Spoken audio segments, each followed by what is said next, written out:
Welcome back to the Deep Six Wrestling Podcast. It is June 2nd, and this is our final review for the Best of the Super Juniors. The proper tournament, we will have coverage for the final show, which has the actual finals, as well as a bunch of other matches on Friday, which is tomorrow, June 3rd.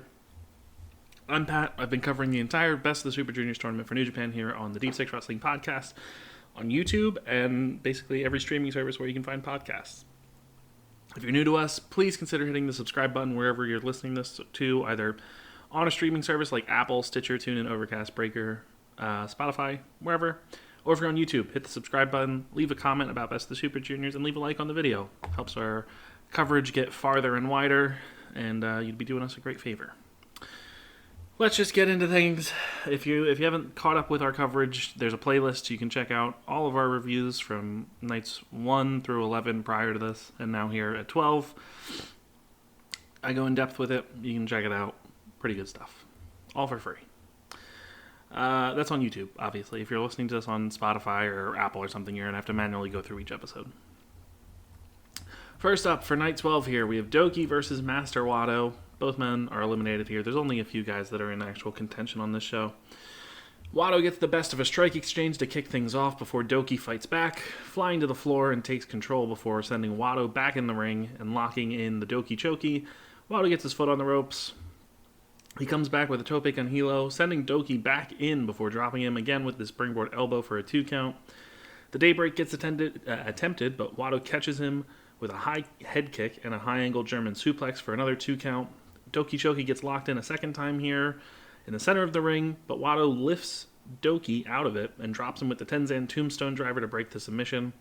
Daybreak lands from Doki, dropping Watto on his head for a near fall, and he follows up with an attempt for Suplex de la Luna, but Watto counters it into Vendaval, and he taps out Doki.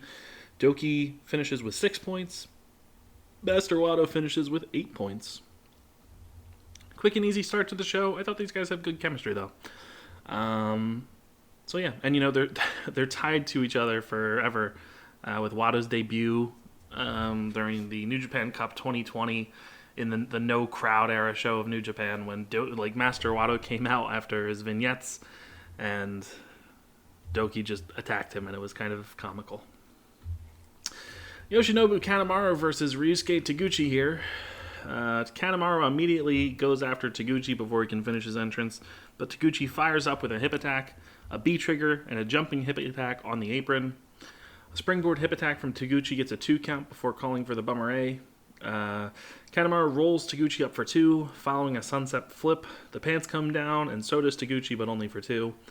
Hip attack gets attempted 3 times, but Kanamaro lands an atomic drop and rolls Taguchi up with a cradle for the win. Kanamaro finishes at 8, Taguchi finishes at 6. I believe this was the shortest win for Taguchi coming out of this or the shortest win for Kanamaro coming out of this tournament. Oh man, L. Lindemann versus Bushi, and I say it before every match, but you could not pay me money to care about Bushi as a wrestler. Bushi locks in the STF, and Kevin Kelly is as bored as me as he just starts talking about the air conditioning in the building. Lindemann gets the rope break. We have a rope-hung neck breaker from L. Lindemann, which cuts off Bushi's control to start the match. Both men go down. Top rope missile dropkick from Lindemann picks up a 2 count. Apron DDT from Bushi, followed up with the magic screw attempt that gets blocked. Bushi nails an enziguri before Lindemann takes him down with a suplex. Both guys go down again. MX from Bushi seals the win here. Bushi finishes at 8 points. L. Lindemann finishes at 8 points. This was probably L. Lindemann's weakest match of the tournament. Bushi had matches that existed. Maybe people really like this guy. Maybe I'm in the minority here, but I think Bushi is just like the most boring guy in New Japan. Clark Connors versus Alex Zane here. This is a fun one. Connors goes for the spear, but Zane dodges and plays to the crowd. Clark fires back, nailing him in the back with a spear to send him to the floor, then nailing a second spear on the floor before sending Zane back in for a 2 count. Full Nelson lock from Clark gets locked in for a bit, with Zane having to fight to the ropes for the break, before lighting Clark up with a pair of elbow strikes and a big clothesline. Connors' Jeep flip pounce here gets attempted, but Zane counters with his flipping leg drop to nail the back of the head. The taco driver gets looked for, but we have a counter into the trophy kill that Zane counters with a head scissors.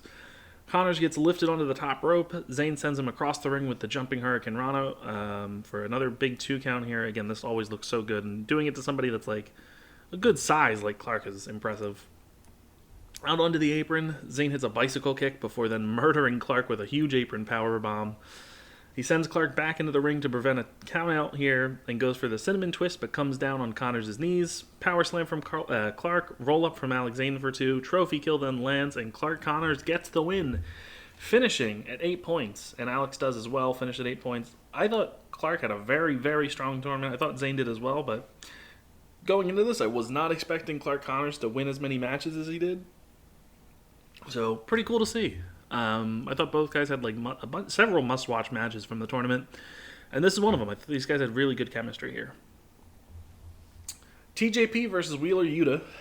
If you're a technical wrestling fan, this one's for you. These two, probably like the two, I would say probably the 2 best technical wrestlers in the tournament. Eagles is up there as well, but these two, you know what you're getting from them. TJP escapes from a side headlock by scuttling out on the back of his neck, which was just, impressive to see from like a strength perspective that he was able to do this. Wheeler gives him an applause here for the creativity. TJP then locks his own headlock in, and Yuta pulls off his own escape by flipping over the back of TJP, which looked pretty cool. A codebreaker attempt from Yuta. TJP catches him and looks for a submission. Yuta gets out and double stomps TJP before locking in a stranglehold as the two come to blows with head swipes and elbow strikes while both men have wrist locks locked in. Lots of technical exchanges that I could not even begin to describe here. But Yuta manages to get the better of any strike that he lands compared to TJP. TJP drops him with a tornado DDT and then looks for the Mamba Splash, but Yuta gets out of the way and brings down the hammer and anvil elbows on TJP. Cattle mutilation, but TJP lays down on to Wheeler's back and I guess on his stomach and tries to get the pin here, but he gets out. Pinoy stretch gets attempted, but Yuta gets out. The final cut gets looked at but blocked, and Yuta manages to get the seatbelt clutch for the win. Wheeler Yuta finishes at 10. TJP finishes at 8. I thought TJP had a very strong tournament in ring wise. I thought he looked great against pretty much everybody. Yuta, I've mentioned it before, but I thought he had a pretty first half of his tournament. His second half was really, really good though. I was kind of expecting TJP to win this one. I thought for sure, maybe they were gonna set up TJP challenging for the ROH title at Forbidden Door, but I guess not. But if you're a technical wrestling fan, you would probably enjoy this match. Sho versus Yo. I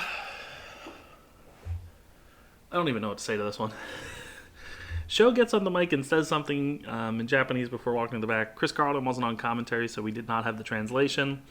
But the implication is that he does not want to give Yo the satisfaction. Yo then just sits in the ring while the countout begins.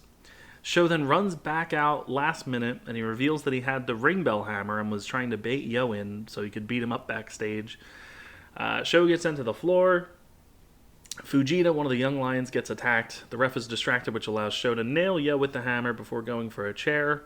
He rakes the eyes as he drags Yo out to the crowd and sends him head first into one of the doors, and then lays into his back with the chair after distracting the ref by grabbing the Best of the Super Juniors trophy. And they go back to the ring for the count out. Yo gets in at 18, but Sho keeps control, just laying into Yo with kicks before getting caught with the dragon screw. Yo fires up with a flurry of offense, but Sho cuts it off with his patented spear and a buzzsaw kick. Both men nail each other with jumping knee strikes before Sho drops Yo on the back of the head with a German suplex. A big clothesline from Yo lands as he runs through Sho. He fires up with the DNV and attempts direct drive, but it gets blocked with a backdrop. Thrust kick attempted from Yo, but Sho grabs the ref and takes down his former partner with a low blow. Sho gets the wrench and levels Yo with a headshot, drops him with the shock arrow for the win.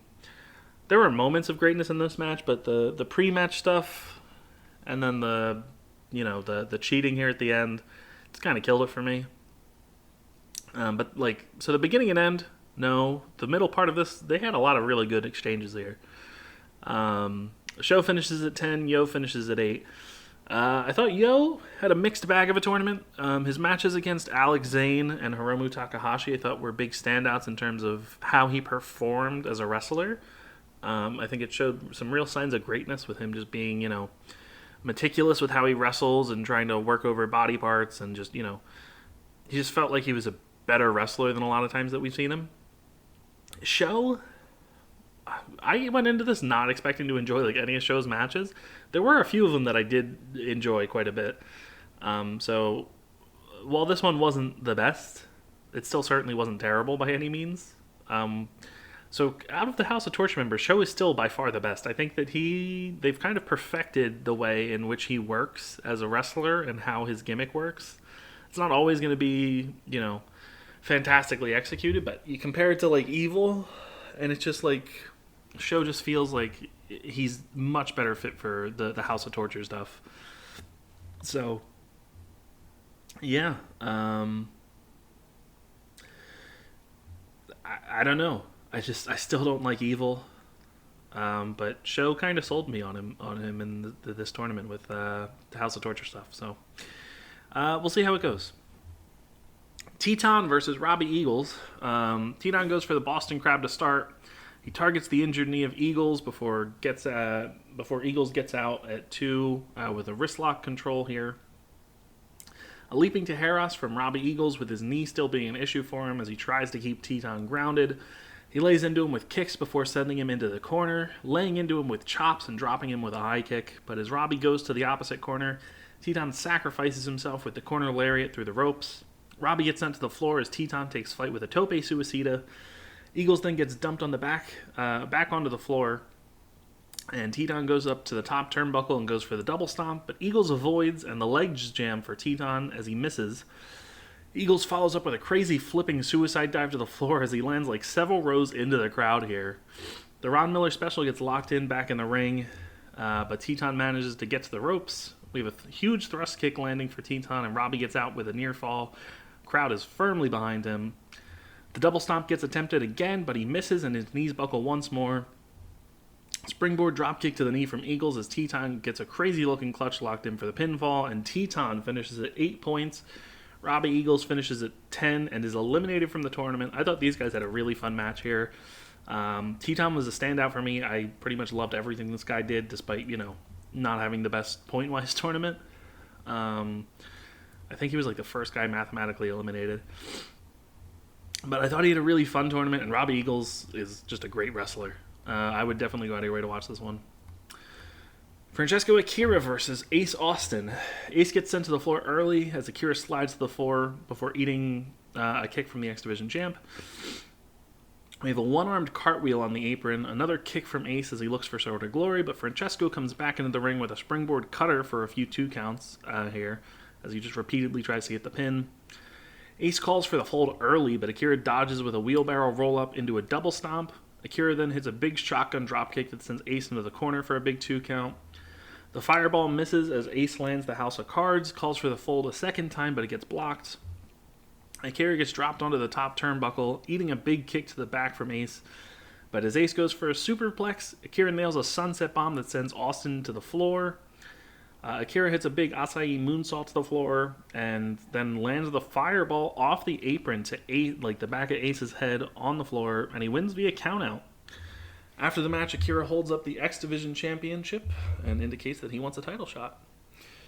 This was pretty good, and I thought it was a really, really nice way to make Ace look strong by having him just have to eat like a bunch of moves on the floor to be counted out here. I think Francesco would be a really good person from New Japan to slot into the Ultimate X match that's coming up at Slammiversary on June 19th. You could also go to Hiromu for that. It really depends on what you want to do. But, Ace Austin, incredible tournament from him. I think his stock has been risen quite a bit as a wrestler coming out of this. That sends us to our semi-main event. Francesco Akira finishes at 8. Ace Austin finishes at 10. Our semi-main event here is the B block finals with El Desperado versus El Phantasmo. To start here, El Phantasmo jaws at El Desperado for losing to Robbie Eagles since it meant they did not get the main event today. He says he's going to force a 30-minute time limit draw, which would guarantee him a spot in the finals without having to do any work, and he just keeps running around the ring and just annoying Desperado. They finally get in the ring, and Phantasmo rakes the eyes and back of Desperado before dropping him to the floor with an apron-hung DDT. Chairs get set up at ringside from ELP as he looks for a CR2 through the chairs, but Desperado gets out and backdrops Phantasmo through them before nailing his flipping tope suicida to the floor. Back on the floor, Phantasmo just goes to town on Desperado's back with his nails before sending him back into the ring, dropping him with the signature brainbuster for a 2 count, and then repeating with a second brainbuster for another 2 count, and a third brainbuster lands, but no cover. Phantasmo then nails Desperado with a last ride powerbomb straight onto the back of the neck for a big 2 count.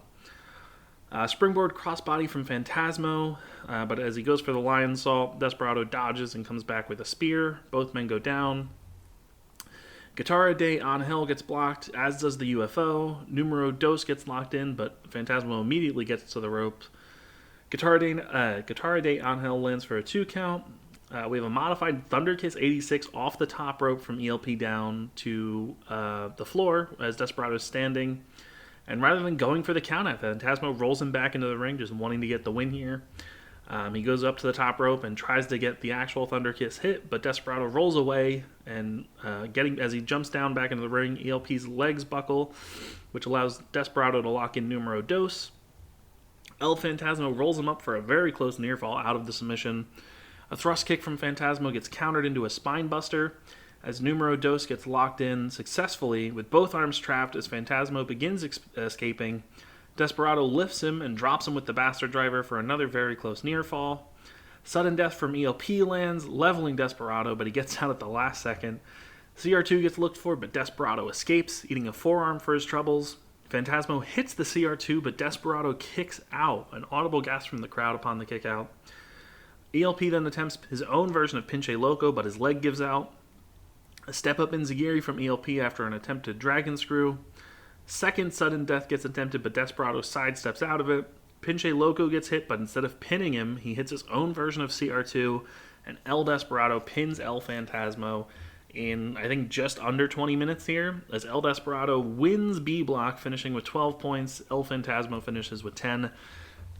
I thought this was an incredible match between these two.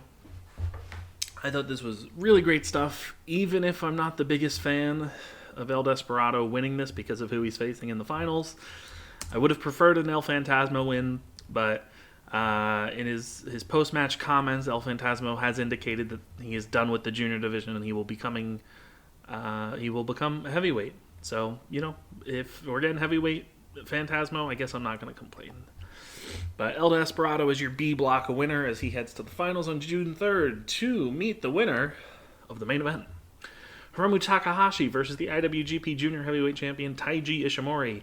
We have a shotgun dropkick out of the gate from Ishimori, which sends Hiromu to the floor, and he gets sent head first into the ring post at ringside before coming back with chops and an attempted clothesline that gets him lawn darted into the ring post shoulder first.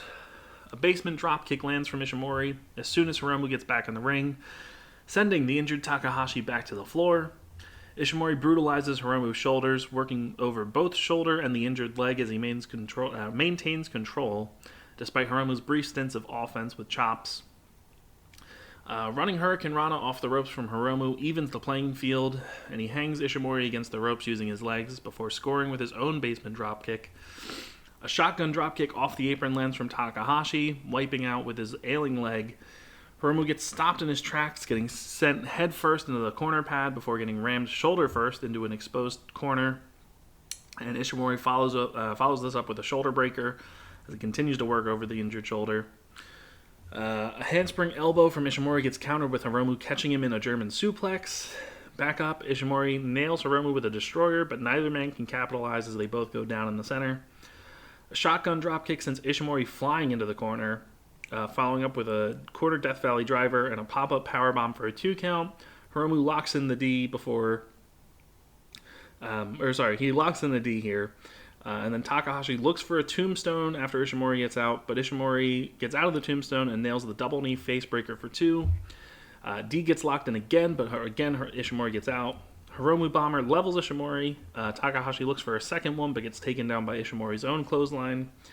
An inverted Bloody Sunday lands from Taiji as both men go down again. Ishimori's the first to his feet, and he lands La Mystica, and the Bone Lock gets attempted here, but Hiromu pins him with a cradle for 2. Ishimori powers out with a powerbomb to Takahashi as both go down again. D gets locked in for like a third time here in the center of the ring. Ishimori tries to get to the ropes, but Hiromu rolls to the center. Ishimori gets out, and we have a stunner from Hiromu. And Ishimori looks for a powerbomb before getting locked into the D one final time, and he passes out with ref stoppage. Hiromu Takahashi finishes with 12, tying Ishimori, but he has the tiebreaker, so Hiromu Takahashi wins A block. I believe this is a rematch of the finals from 2020. Look, I'm sure Hiromu versus Desperado is going to be a great finals match on Friday, but we've seen it before, and they had a more interesting choice here if you did Phantasmo versus Hiromu or Phantasmo versus Ishimori. So I'm excited for Phantasmo moving up as a heavyweight, but you could have still done that after he fails to win Best of the Super Juniors or something. Or, I don't know. There was a way to do this where you don't get Hiromu versus Desperado, I guess. But kind of a lackluster main event, I think, for the finals. I think a lot of people are going to be a little upset, as I feel like a number of fans wanted something different this year. But instead, we're getting Desperado versus Hiromu again. And again, I'm sure it's going to be good. Don't get me wrong. But it's just... It could have been better. It could have been something more special. It could have been something different. Coming out of Night 12, I'll give you our rundown for our predictions contest here. I got only 4 matches. This could have been the death of me in this predictions challenge for the Best of the Super Juniors, but I'm still alive. So Night 12, I finished with 4 correct. Ryan finished with 7. A big night for him as he mounted a slight comeback. Rob finished with 6. Joey and Angelo finished with 4. So coming out of Night 12, it was me in the lead with 45, Ryan, Rob, and Joey with 44, and Angelo with 37. But because of how we do our predictions for these New Japan tournaments, we do it where we also guess who's going to be the finalists. Rob and myself both had Desperado as a finalist here. So we each got 3 points on this. So I moved to 48 and Rob moves to 47. Ryan had Hiromu as a finalist, so he moves to 47 as well. But Ryan doesn't have Hiromu winning, so he can't win any points, so he is out. Rob does have Desperado winning this, so... If El Desperado wins, Rob will pass me, meaning Rob wins the Best of the Super Juniors predictions. If El Desperado loses and Hiromu wins, I don't have Hiromu, Rob doesn't have Hiromu, which means neither of us get points, which means I beat Rob by 1. So it's going to be a very close finish here with our predictions. So kind of exciting for us. So yeah. Anyways, that does it.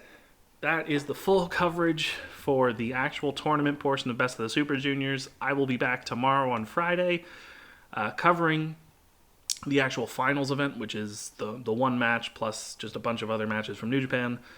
Yeah, I guess I can get the card up real quick for the finals, just so I can say what they are, I guess. 1972. Oh, boy. Where is our announcement for the card? There we go. Alright, so main event is Hiromu Takahashi versus El Desperado. Finals, obviously. We have Jado, Tamatanga, Toru Yano, and Kazuchika Okada versus Jay White, Doc Gallows, Taiji Ishimori, and Gato of Bullet Club. LIJ, Shingo, Naito, and Bushi take on Suzuki-gun, Taiji, Takamichinoku, and Doki. The United Empire, Jeff Cobb, the Great Okan, and Aaron Hanare take on Bullet Club, Bad Luck Fale, Chase Owens, and El Phantasmo. Worth noting, obviously, El Phantasmo is in a match with all heavyweights here. Suzuki-gun, Yoshinobu Kanamaro, and Zack Sabre Jr. take on the House of Torture, Show, and Evil. Tomoaki Honma versus Juice Robinson in a special singles match here. Team 6 or 9, Ryusuke Taguchi and Master Watto take on the United Empire's Francesco Akira and TJP. And a fun little opening tag match here. We have Clark Connors, Teton, Robbie Eagles taking on the team of Alex Zane, Wheeler Yuta, Ace Austin, and L. Lindemann.